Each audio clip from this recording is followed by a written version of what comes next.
함께 나눌 하나님의 말씀은요, 내 삶에 임한 하나님의 나라입니다. 내 삶에 임한 하나님의 나라. 여러분, 우리의 삶에 하나님의 나라가 임했습니까? 예, 그러면 우리가 믿음으로 살고 있는 것입니다. 우리가 구원받고 믿음으로 살고 있는 것이죠. 우리가 이제 주님께서 우리에게 가르쳐 주신 기도를 보면요, 그것이 잘 나와 있는데, 우리 마태복음 6장 9절 10절 2절 말씀을 보겠습니다. 마태복음 6장 9절 10절입니다. 마태복음 6장 9절 10절 9절 10절 말씀 받들어 읽겠습니다.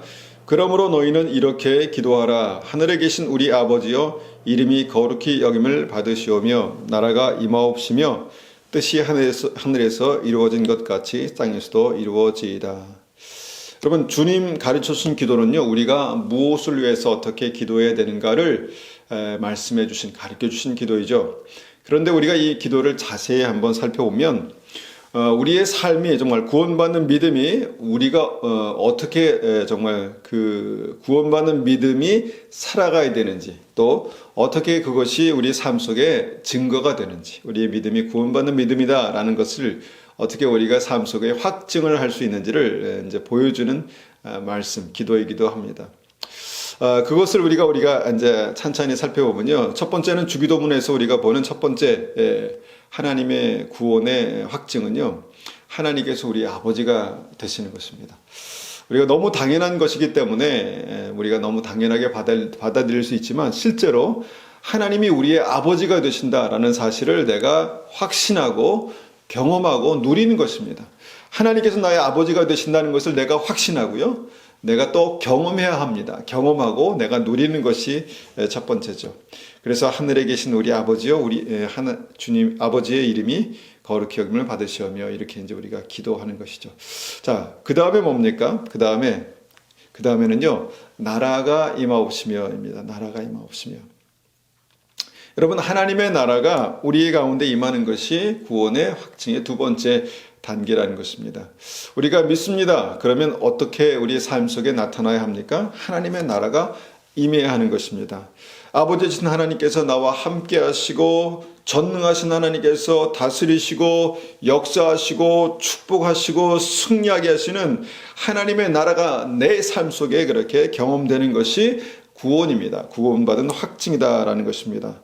자, 그러면 우리가 하나님의 나라가 이루어진다는 것을 우리가 어떻게 이해해야 하는가? 말씀을 통해서 우리가 한번 같이 생각해 보기 원하는데요. 먼저 아브라함의 구원, 아브라함의 믿음이 어떻게 그렇게 임했는가, 하나님의 나라가 임했는가를 우리가 한번 살펴보기를 원합니다.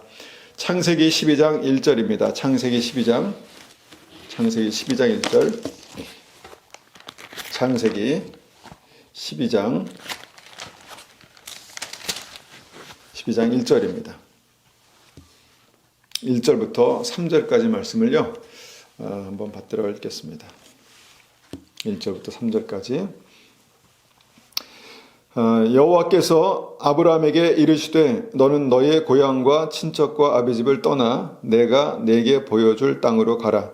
내가 너로 큰 민족을 이루고 내게 복을 주어 내 이름을 창대하게 하리니 너는 복이 될지라.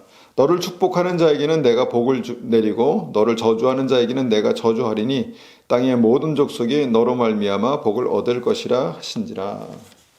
자, 이 아브라함의 이 가계를 보면요, 아브라함의 아버지 데라는요, 셈의 후손입니다. 거룩한 여호와 신앙을 가지고 있는 셈의 후손이죠. 당연히 그래서 아브라함의 아버지 데라는요, 그 여호와 신앙을 물려받았습니다.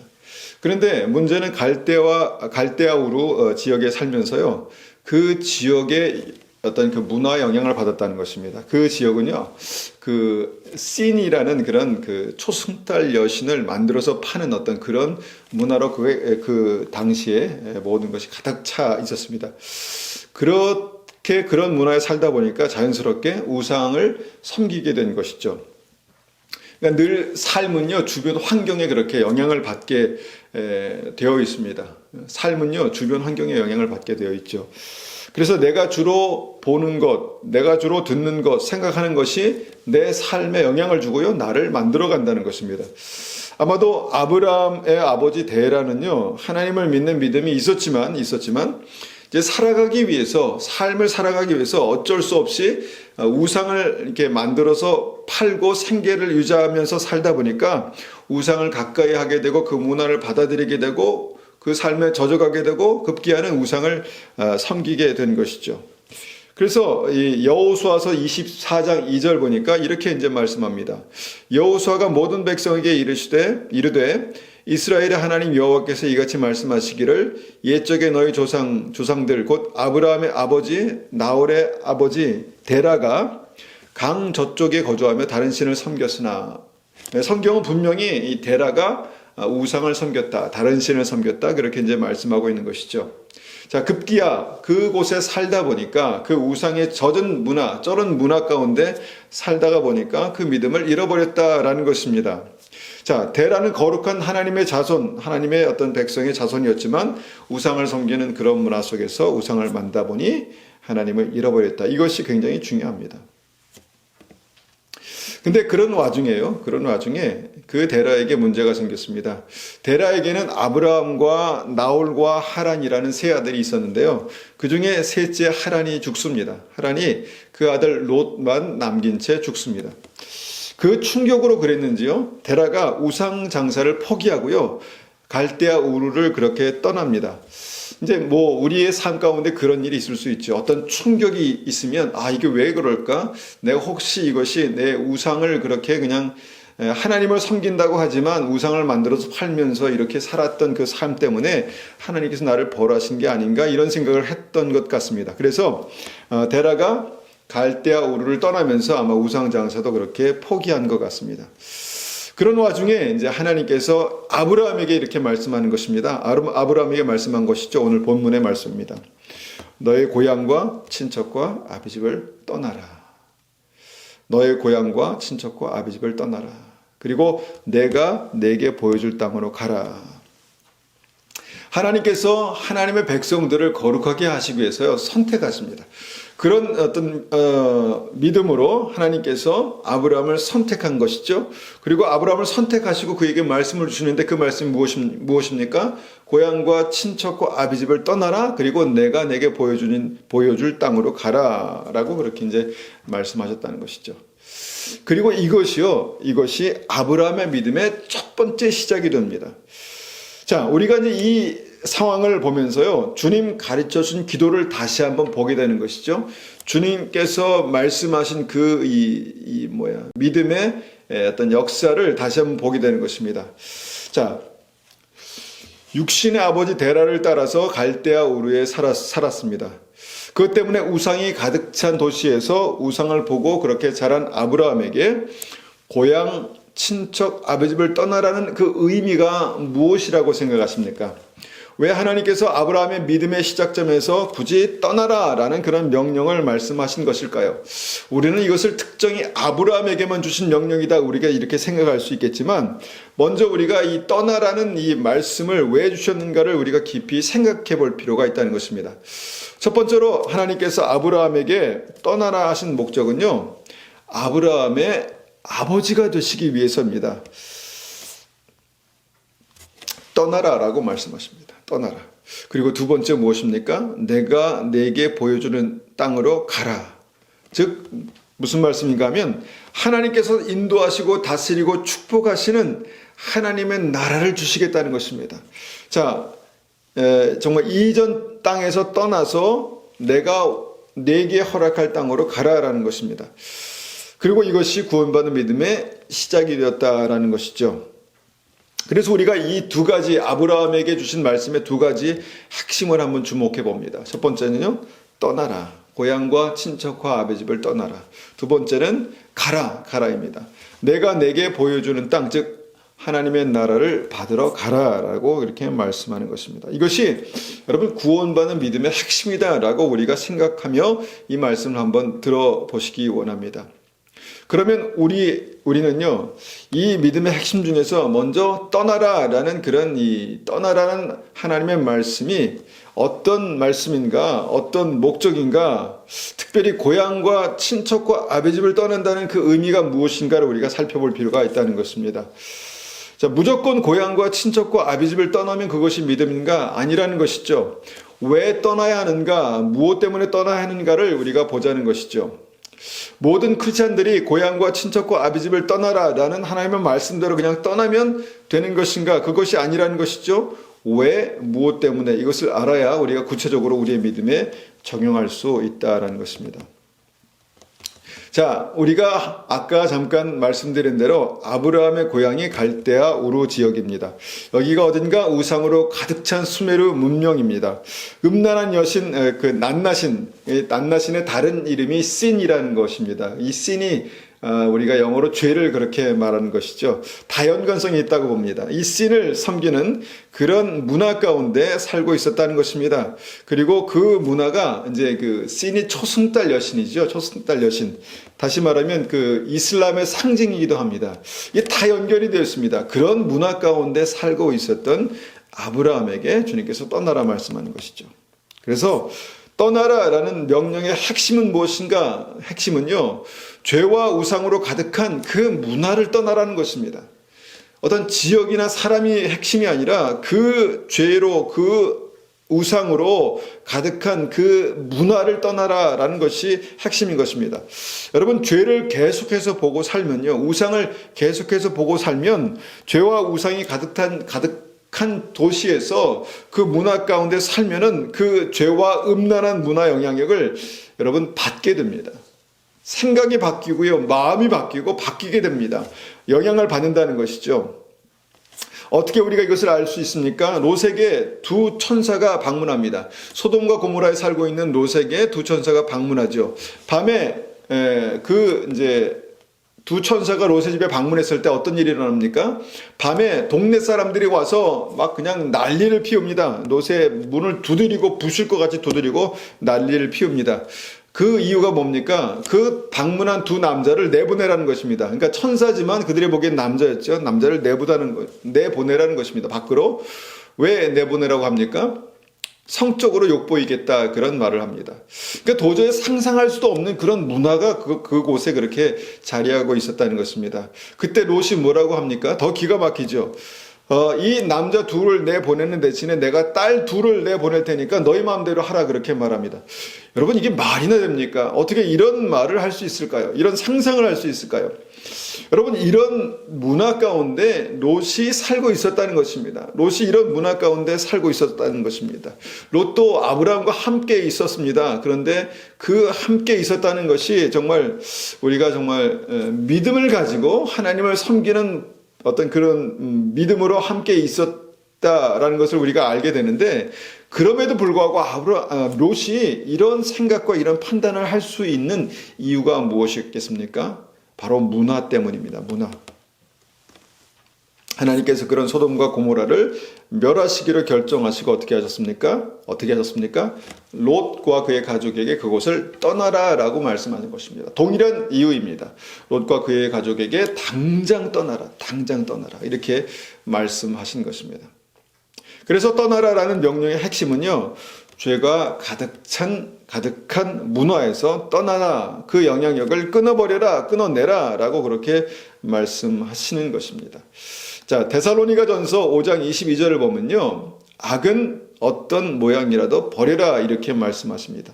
악이 악한 것도 문제지만 그 껍데기 모양만이라도 있더라도 그 형식만 남아있더라도 악은 그 어떤 모양이라도 버리라라는 것이 하나님의 말씀입니다. 왜 그래야 합니까? 죄와 악은요, 그 껍데기라도 거부하기 힘든 문화의 형태를 가지고 있기 때문입니다. 문화라는 어떤 그런 그 모습으로 그렇게 틀을 가지고 있기 때문입니다. 우리가 이제 그 성경을 읽다 보면은 그 예수님께서 그 술을 드시는 그런 모습들이 나옵니다. 그러니까 이제 뭐 성만찬 때 포도주를 사용하시는 것이나 아니면 이제 그 물로 포도주를 만드시는 기적들을 보면은 이제 술에 대해서 예수님이 그렇게 크게 막 죄악시하고 그러시지는 않으셨습니다. 그런데 술이 뭐가 문제냐? 그 술이 문화로 이렇게 덧입혀져서 사람을 죄로 몰고 간다는 것입니다. 그래서 뭐라고 말씀하시죠? 술 취하지 말라, 이는 방탕한 것이다, 이렇게 말씀합니다. 술 자체가 문제가 아니라 술 취해서 흥청대는 문화가 바로 죄로 연결된다라는 것이죠. 그래서 그 문화에 익숙해지지 말고 그 문화에 휩싸여서 끌려다니지 말고 그 문화의 어떤 그 영향력을 끊어내라라고 그렇게 말씀하십니다. 그 문화 영향력을 끊어내지 못하니까 떠나라라고 말씀하는 것이죠. 여러분, 문화를 쉽게 바꿀 수 있습니까? 쉽게 바꿀 수 없습니다. 한 사람이 결단한다고 그 문화가 바뀌겠습니까? 쉽게 바뀌지 않는다는 것입니다. 그래서 그 믿음의 순수성을 지키기 위해서 어떻게 합니까? 문화를 떠나는 것입니다. 문화를 떠나라라고 말씀하는 것이죠. 두 번째, 왜 친척을 떠나라고 말씀하셨습니까? 같은 이유입니다. 바로 그 세상의 문화가 사람을 통해서 오기 때문입니다. 그 친척이 누굽니까? 쉽게 끊어낼 수 없는 관계들을 말합니다. 혈연 관계죠. 그러니까 그 특별한 관계 속에서 끊기 어려운 혈연 관계를 통해서 세상 문화의 영향력이 흘러올 때 그것을 끊어내기가 참 어렵습니다. 거부하기가 어렵다는 것이죠.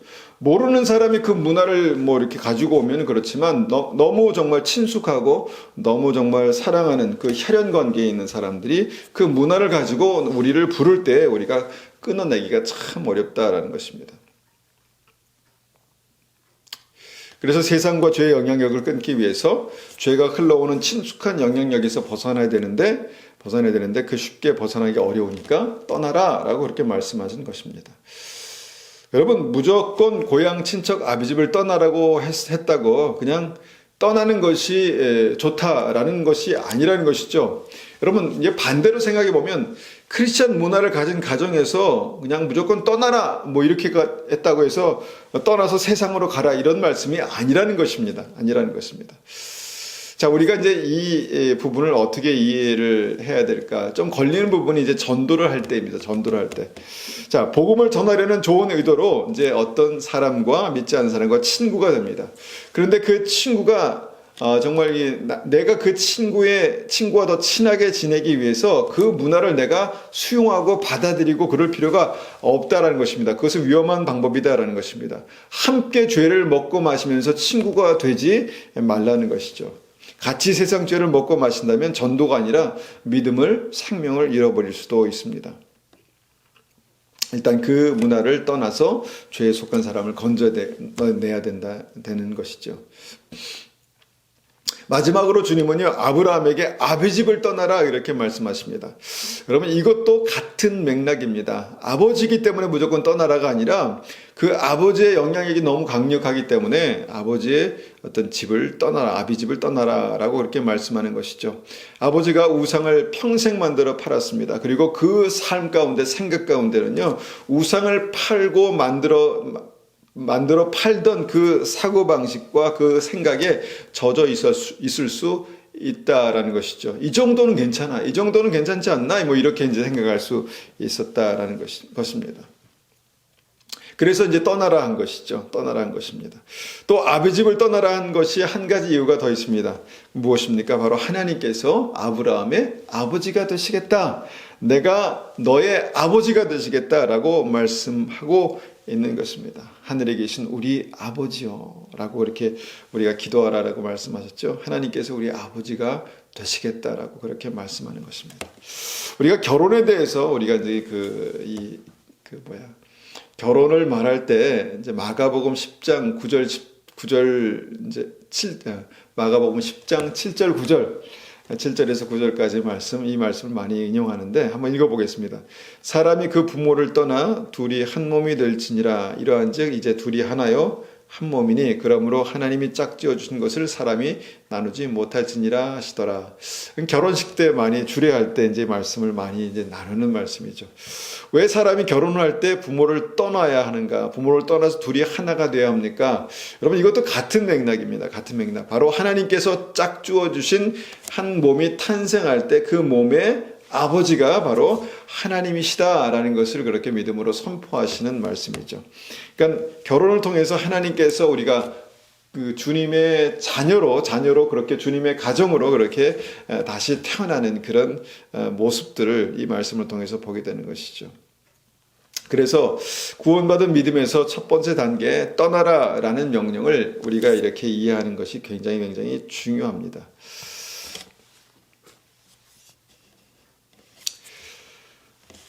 그리고 이제 우리가 이제 이렇게 이제 생각하고 이 말씀을 받을 때 이제 왜 떠나야 하는가? 한마디로 왜 떠나야 하는가? 우리가 살던 세상과 문화와 죄의 문화, 그것을 떠나야 이제 하나님 나라에 들어갈 수 있기 때문에 그렇다라는 것입니다. 그러니까 떠나는 이유가 무엇입니까? 무조건 떠나는 것이 아니라 떠나야 하나님 나라에 들어갈 수 있기 때문에 그렇다라는 것입니다. 자, 그래서 주신 말씀이 두 번째 아브라함에게 주신 명령이 무엇인가요? 떠나라라고 말씀하신 하나님께서 이제 가라라고 말씀하십니다. 그러니까 내가 내게 지시하는 땅으로 가라가 두 번째 이제 말씀의 핵심이죠. 명령의 핵심이죠. 떠난 후에 가라는 것입니다. 어디로 가야 하는가? 이것이 너무 중요하죠. 어디로 가야 합니까? 하나님께서 가라고 명령하시는 곳으로, 하나님께서 보여주시는 땅으로 가라. 이것이 이제 말씀의 핵심입니다. 왜 가야 합니까? 그곳이 바로 하나님의 나라가 임하는, 주님의 나라가 임하는 곳이기 때문입니다. 그래서 믿음은 잘 떠나고 잘 가야 합니다. 잘 떠나는 것도 중요하고 잘 가야 하는 것이죠. 여러분, 잘못 떠날 수도 있습니다. 잘못 떠난 케이스가 뭔가요?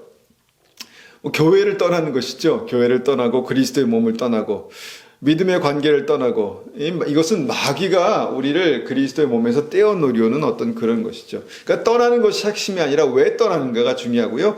어디로 가는가가 또 중요합니다. 그래서 잘 떠나야 합니다. 세상 문화와 죄의 문화, 어떤 세상 관계와 죄의 어떤 관계를 떠나는 것이죠. 그 다음은 잘 가는 것입니다. 하나님께서 보여주신 곳으로 잘 가는 것이죠. 하나님께서 이스라엘 백성들을 구원하시기 위해서 어떻게 하셨습니까? 이집트를 떠나라라고 말씀하셨습니다. 이집트를 떠나라. 그리고 어떻게 합니까? 가나안 땅으로 가라라고 그렇게 명령하셨죠. 그리고 불기둥과 구름 기둥으로 이스라엘 백성들을 인도하셨습니다. 이집트를 떠나고 가나안 땅으로 들어갈 수 있도록 인도하셨다는 것입니다. 이것이 믿음입니다. 그런데 이스라엘 백성들이 잘 떠났습니다. 그런데 믿음에서 실패합니다. 왜냐하면 하나님께서 가라라고 하시는 그곳에 가지 않았다는 것입니다. 하나님께서 떠나라고 말씀하시지 않았는데 그들이 이집트로 다시 떠나려고 그렇게, 그러니까 이집트로 가려고 그렇게 했다는 것이죠. 그러니까 그리스도의 몸, 하나님께서 인도하신 그곳을 떠나서 이집트로 가려고 했습니다. 어디서 그랬습니까? 요단강 앞에서 그랬습니다. 요단강 앞에서 문제를 만나니까 주님께서 인도하신 곳을 떠나고 싶었습니다. 이곳을 벗어나고 싶었습니다. 그러니까 가나안 땅에 들어가는 것이 정말 이게 죽는 일이다라고 생각했기 때문에 그곳을 벗어나고 싶었죠. 그리고 이집트로 다시 가려고 했다라는 것입니다. 자, 우리가 무엇을 떠나는지가 이제 중요한 게 아니라 왜 떠나는지가 중요합니다. 왜 떠나는가? 그리고 어디로 가야 하는가? 이것이 굉장히 중요하다라는 말씀입니다. 자, 하나님께서 우리가 이제 말씀하시는 대로 이제 세상, 죄가 가득한 세상을 떠나서 하나님이 인도하시는 곳으로 가는 것이 구원이다라고 이제 우리가 말씀을 이해할 수가 있습니다. 그렇게 아브라함은 고향과 친척과 아비집을 떠나고 하나님께서 보여주시는 곳을 향하여서 그렇게 나아갑니다. 그리고 떠나가는 아브라함에게 주님께서 주신 말씀이 있죠. 이것이 굉장히 또 중요합니다. 이것이 우리가 믿음으로 붙들어야 될 말씀입니다. 창세기 12장 1절 3절 다시 한번 읽습니다. 창세기 12장 1절 3절 1절입니다. 여호와께서 아브라함에게 이르시되 너는 너의 고향과 친척과 아비집을 떠나 내가 내게 보여줄 땅으로 가라. 내가 너로 큰 민족을 이루고 내게 복을 주어 내 이름을 창대하게 하리니 너는 복이 될지라. 너를 축복하는 자에게는 내가 복을 내리고 너를 저주하는 자에게는 내가 저주하리니 땅의 모든 족속이 너로 말미암아 복을 얻을 것이라 하신지라. 자, 하나님께서 떠나라고 말씀하셨습니다. 내가 떠나라고 말씀하신 것이 끝인가? 아닙니다. 내가 너로 큰 민족을 이루고 내게 복을 주어 내 이름을 창대하게 하리라 라고 말씀하십니다. 그러니까 무엇입니까? 떠나라 그러면 내가 너를 창대하게 하리라. 떠나라 내가 너를 복주겠다. 떠나라 내가 너를 붙들겠다. 이렇게 말씀하는 것입니다. 자, 그래서 무엇입니까? 우리가 죄가 가득한 세상을 떠나면 하나님 나라를 주시는 것이 하나님의 약속이고 구원의 어떤 그 단계다라는 것입니다. 이것이 믿음의 원리입니다. 여러분, 하나님의 나라가 임하옵시며 라고 우리가 기도할 때 하나님의 나라가 우리의 삶 가운데 임하는 단계가 이것이라는 것입니다. 우리가 죄를 떠나고 그 죄의 문화를 떠나고 끊고 내가 하나님 앞에서 온전한 믿음으로 하나님께서 말씀하시는 곳으로 한 걸음 한 걸음 그렇게 나아갈 때 하나님께서 하나님의 나라를 이루시겠다 말씀하십니다. 그 하나님의 나라가 무엇입니까? 내가 너를 축복하고 내가 너를 큰 민족을 이루게 하고 내가 너를 복주어서 내 이름을 창대하게 하겠다라고 말씀하는 것입니다. 여러분, 그것이 무엇입니까? 그것이 부흥입니다. 부흥. 하나님께서 함께 하심으로 말미암아 내 삶 가운데 하나님 주시는 은혜로 그렇게 가득 채워지는 것이 부흥입니다. 형통입니다. 하나님께서 함께 하심으로 내 삶에 하는 일마다 하나님께서 열어주시는 놀라운 은혜, 하나님께서 승리하게 하시는 놀라운 은혜가 나타나게 되는 것입니다. 이것이 하나님의 나라의 증거라는 것입니다. 하나님의 자녀를 형통하게 하십니다. 믿으십니까? 하나님께서 하나님의 자녀를 형통하게 하십니다. 물론 떠나는 과정에 모든 그 끊어내린 과정이 희생이고 고통이고 고난이지만 여러분, 고향과 친척과 아버지를 떠나는 것이 쉽겠습니까? 어렵습니다. 고통이고 고난입니다. 그런데 그 모든 과정을 통해서 내가 떠날 때 하나님께서 어떻게 합니까? 책임지시고 하나님께서 복 주시고 하나님께서 지키시겠다라고 말씀하시는 것입니다. 풍성한 하나님의 은혜가 그렇게 나타나는 것이죠. 하나님께서 함께 하시는 가정이 복을 받는 이유가 그것입니다. 하나님께서 하나님의 백성들을 축복하셔서 그 하는 모든 일마다 잘되게 하시는 것이 그 이유입니다. 여러분, 이런 축복과 은혜가 우리 삶 가운데 분명히 나타나게 되는데요, 그것이 하나님의 나라가 임한 증거다라는 것입니다. 하나님의 은혜가 그곳에 가득 넘치고 하나님께서 함께 하시는 그 형통한 은혜가 우리 삶 가운데 나타날 때 여러분, 이것이 하나님의 나라가 임한 증거다라고 그렇게 말씀합니다. 너는 복이 될지라. 여러분, 우리 자체가 축복입니다. 우리 자체가 복입니다. 복의 근원입니다. 나의 존재 자체가 축복이 되는 것, 나의 존재 자체가 하나님의 복이 되는 것, 이것이 여러분 하나님의 나라의 역사입니다. 내가 하나님의 나라의 역사가 되어서 내가 가는 곳마다 주님께서 하나님의 은혜가 있게 하시고 생명이 흐르게 하시고 정말 영원히 살아나게 하시고 주님께 주시는 놀라운 은혜가 우리의 삶 가운데 나타나게 되는데 이것이 하나님의 나라가 임한 것이다 라고 말씀하십니다.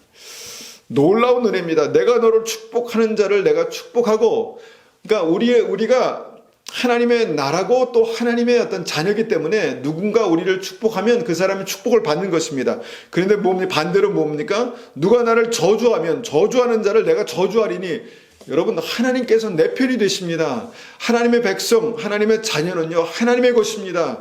하나님의 것을 우리가 이제 하나님의 사람을 축복하면 하나님께서 축복하시고 하나님의 사람을 저주하면 내가 저주하겠다 주님께서 말씀하는 것이죠. 완벽한 하나님의 소유가 되고 완벽한 하나님의 통치가 나타나고 완벽한 주님의 사랑이 나타나는 이 하나님의 나라가 내 삶 가운데 임하는 것이 어떤 놀라운 축복인지 여러분 아시겠습니까? 여러분, 하나님의 나라가 임한다는 것은 바로 이것입니다. 그런데 이런 일들이 왜 일어났습니까?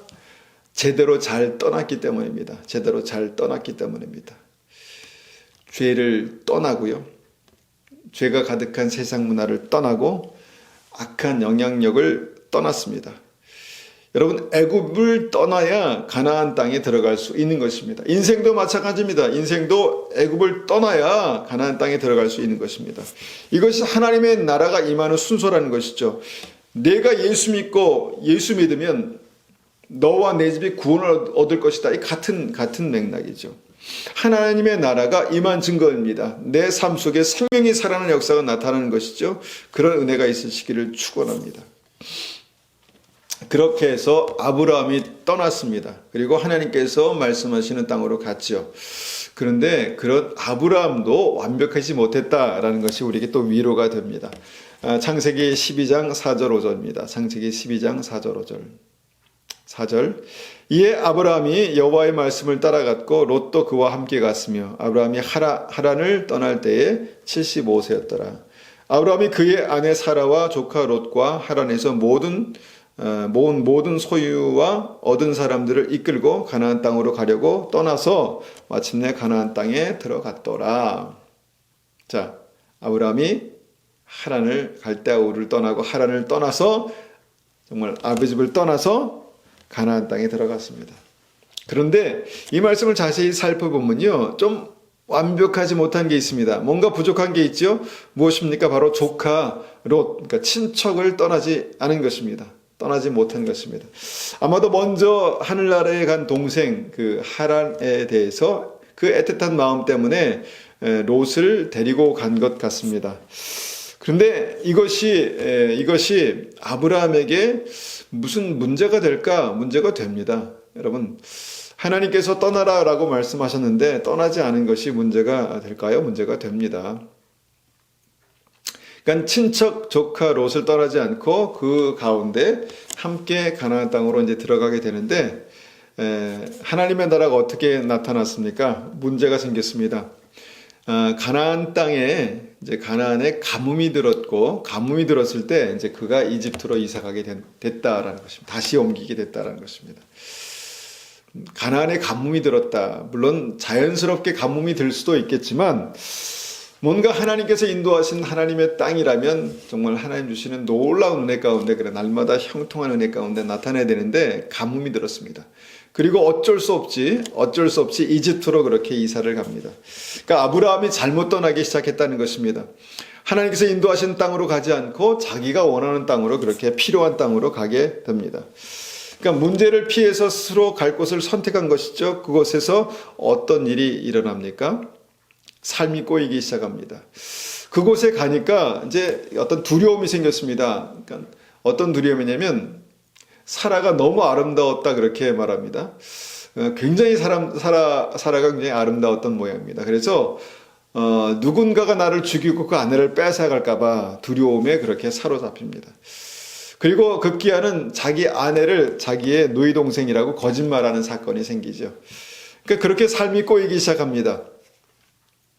창세기 12장 10절에서 13절 말씀 한번 읽어보겠습니다. 창세기 12장 10절에서 13절입니다. 그때 가나안 땅에 가뭄이 들었습니다. 가뭄이 너무 심해서 아브라함은 이집트로 내려가 살았습니다. 이집트에 이르기 바로 전에 아브라함이 아내 사라에게 말했습니다. 당신은 매우 아름다운 여자요. 이집트 사람들이 당신을 보면 이 여자는 저 사람의 아내다라고 말하며 나를 죽이고 당신은 살려줄 것이요. 그러니 당신은 그들에게 내 누이라고 말하시오. 그러면 나에게 나쁜 일이 일어나지 않고 당신 덕분에 나도 살 수 있게 될 것이요. 어떻게 하나님의 사람이 이렇게 됐을까요?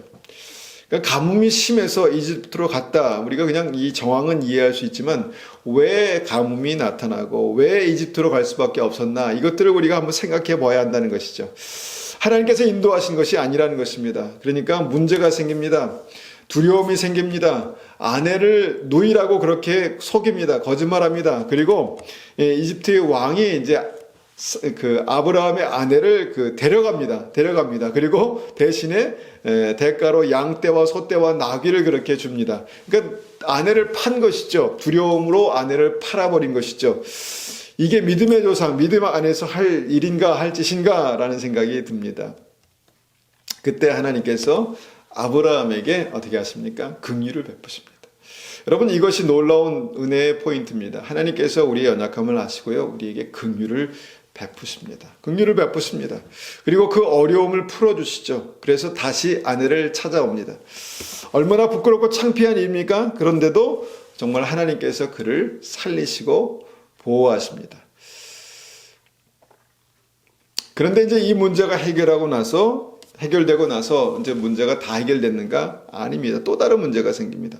창세기 13장 6절 8절입니다. 한번 받들어 읽겠습니다. 창세기 13장 6절 8절입니다. 6절에서 8절. 아브라함과 롯에게는 가축이 아주 많았기 때문에 두 사람이 함께 살기에는 그 땅이 너무 좁았습니다. 아브라함의 목자들과 롯의 목자들 사이에 다툼이 일어나기 시작했습니다. 그때 그 땅에는 가나안 사람들과 브리스 사람들이 살고 있었습니다.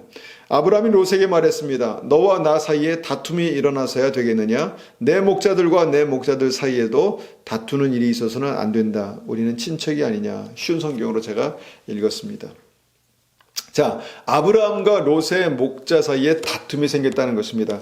하나님께서 아브라함과 롯을 축복하셨습니다. 그러면 하시면 그 축복된 일만 나타나야 되는데 무엇이 나타났습니까? 다툼이 생겼습니다. 그러니까 둘의 비즈니스가 정말 마찰이 생긴 것입니다. 문제가 생겼다는 것입니다. 왜 문제가 생겼을까? 우리는 이제 그 상황만을 봅니다. 그러니까 가축의 어떤 그 숫자가 많아지면서 소유가 많아지면서 어떤 그 문제가 생겼고, 그러면서 자연스럽게 그들이 살고 있는 땅이 좁아서 문제가 생겼다라고 그렇게 우리가 이제 생각할 수 있겠지만, 사실은 하나님께서 고향 친척 아비 집을 떠나라라고 하시는 말씀이 아직 완성되지 않았기 때문에 그렇습니다. 이루어지지 않았기 때문에 그렇습니다. 그러니까 완전하게 순종하지 못했기 때문에 이런 일들이 일어난 것이죠. 아마 그때서야 아브라함은 깨달았던 것 같습니다. 문제가 생겼을 때 이제 두 사람 이제 그 문제를 처리하는 과정에서 자연스럽게 이제 떠나보내게 되는 것이죠. 이렇게 이제 문제가 해결되는 것이죠. 근데 우리가 이제 여기에서 떠나보내는 과정에서 다시 한번 왜 떠나보내야 하는가에 대한 그 이유를 확실하게 볼 수 있는데, 그것이 무엇인가 하면요, 문제가 생겼습니다. 가축이 많아지고 땅이 좁아서 문제가 생겼는데, 그때 롯이 선택한 땅이 어디입니까? 소돔 땅입니다. 소돔 땅. 아브라함은 나머지 땅을 선택했죠. 그런데 왜 그가 그 소돔 땅을 선택했습니까? 좋은 땅, 부자가 되기 위해서, 잘 살기 위해서 그가 선택한 땅입니다. 그리고 아브라함이 할 수 없이 선택한 땅이 무엇입니까? 롯과 화평을 추구하기 위해서 그 땅을 어떤 좋은 땅을 포기하고 먼저 롯에게 내가 좋은 땅을 택해라 이렇게 말한 것이죠. 그러니까 아브라함은 주님 주실 화평을 추구했고, 롯은 부를 추구했다는 것입니다. 그러니까 추구하는 바가 달랐습니다. 어떤 그러니까 무엇을 선택할 때, 중요한 선택을 할 때 왜 이것을 선택해야 되는가, 그 목적이 달랐다는 것입니다. 그래서 아브라함은 화평, 하나님의 뜻을 추구하고, 롯은 부를 추구했다라는 것입니다. 삶의 윤택함을 추구했다는 것입니다. 그리고 아브라함은 가나안 땅으로 그렇게 다시 가고, 또 롯은 풍요해 보이는 땅 소돔을 선택했다라는 것이죠.